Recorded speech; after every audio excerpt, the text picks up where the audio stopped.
મિત્રો, સ્વાગત છે તમારું એજી કિચનમાં। આજે આપણે બનાવીશું મટર પરોઠા। એના માટે વટાણા લઈશું 500 ગ્રામ જેટલા। એને બાફીશું, આપણે થોડા બોઇલ કરીશું, એટલે 1 ચમચી મીઠું એડ કરીશું। વટાણા બફાય ત્યાં સુધી આપણે એનો લોટ બાંધીને તૈયાર કરીશું। લોટમાં લઈશું આપણે ઘઉંનો લોટ 2 વાટકી જેટલો।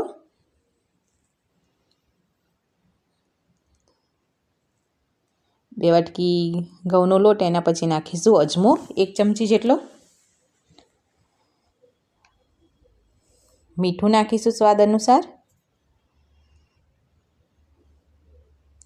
એના પછી નાખીશું તલ 1 ચમચી।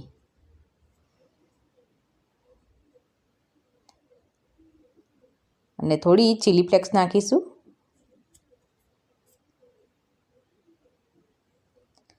અને થોડું પાણી લઈશું, એને મિક્સ કરીશું।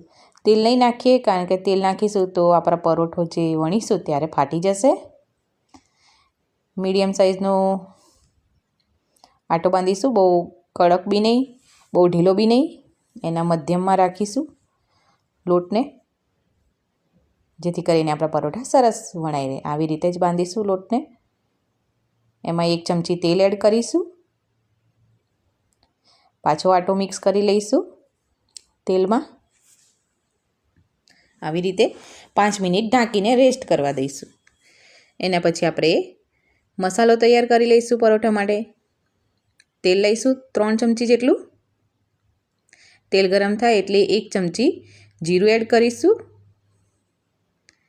જીરું સરસ ફૂટી ગયું છે એટલે એમાં એડ કરીશું 1 ચમચી હિંગ। હિંગને જીરું સરસ રીતે શેકાઈ ગયું છે એટલે એમાં નાખીશું ડુંગળી, મીડિયમ સાઇઝની લીધી છે, ઝીણી સમારેલી। એને મિક્સ કરી લઈશું। ગોલ્ડન બ્રાઉન થાય ત્યાં સુધી એને શેકાવા દઈશું। સરસ રીતે ગોલ્ડન બ્રાઉન થઈ ગઈ છે એટલે એમાં આપણે એડ કરીશું 1 ચમચી હળદર,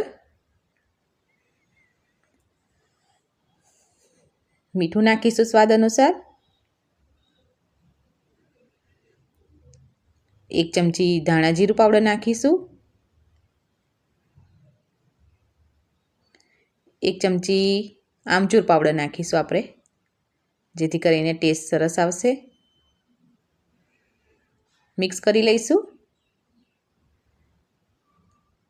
એના પછી આપણે નાખીશું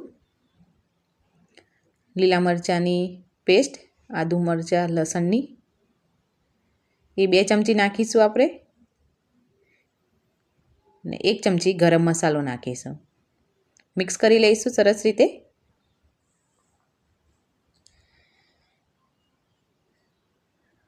સરસ રીતે મિક્સ થઈ ગયું છે એટલે એમાં નાખીશું 2 ચમચી જેટલો ચણાનો લોટ નાખીશું આપણે, જેથી આપણા વટાણાનું જે બાઇન્ડિંગ છે ને એ પ્રોપર થઈ જાય એના માટે।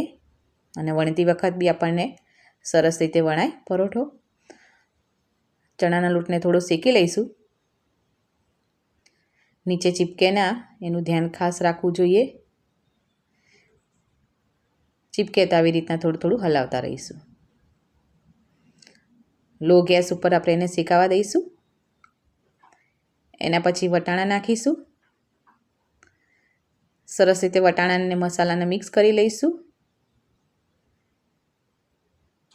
મિક્સ થઈ જાય સરસ રીતે ત્યાં સુધી એને મિક્સ કરીશું। આવી રીતે મિક્સ કરી લઈશું સરસ રીતે। પછી કોથમીર એડ કરીશું એમાં, અને મેસર લઈશું 1, એનાથી આપણે થોડા દબાવી દઈશું વટાણાને મેસરથી। બહુ તોડી બી નહીં દઈએ વટાણાને, આવા જ રાખીશું। થોડા મોટા થોડા રહે ને થોડું ઝીણું થઈ જાય એવી રીતે। આનું પાણી થોડું છૂટું પડી જાય ત્યાં સુધી આપણે એને હલાવીશું મસાલાને। સરસ રીતે મસાલો તૈયાર થઈ ગયો છે આપણે, એટલે લોટનો બોલ બનાવીશું માપનો, અને આવી રીતે વણીશું। બહુ જાડી બી નહીં, બહુ પતલી બી નહીં, મીડિયમ રાખીશું। આવી રીતના રોટલી વણી લઈશું। એમાં મસાલાનું ભરીશું.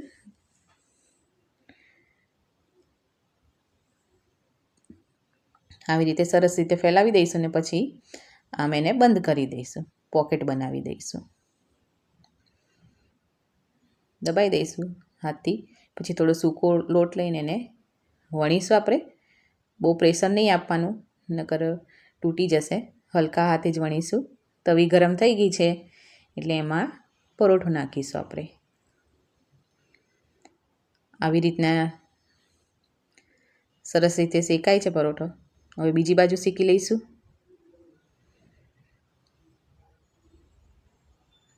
પછી ઘીથી એને શેકી લઈશું. સરસ રીતે ક્રિસ્પી થવો જોઈએ તો ઓર ખાવાની મજા આવશે.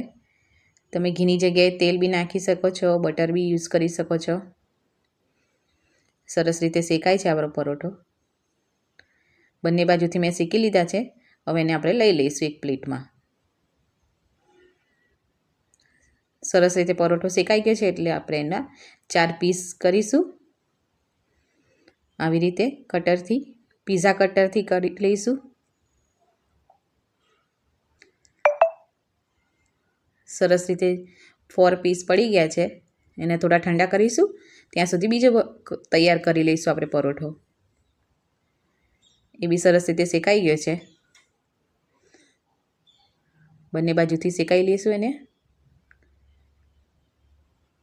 સરસ રીતે તૈયાર છે મટર પરાઠા.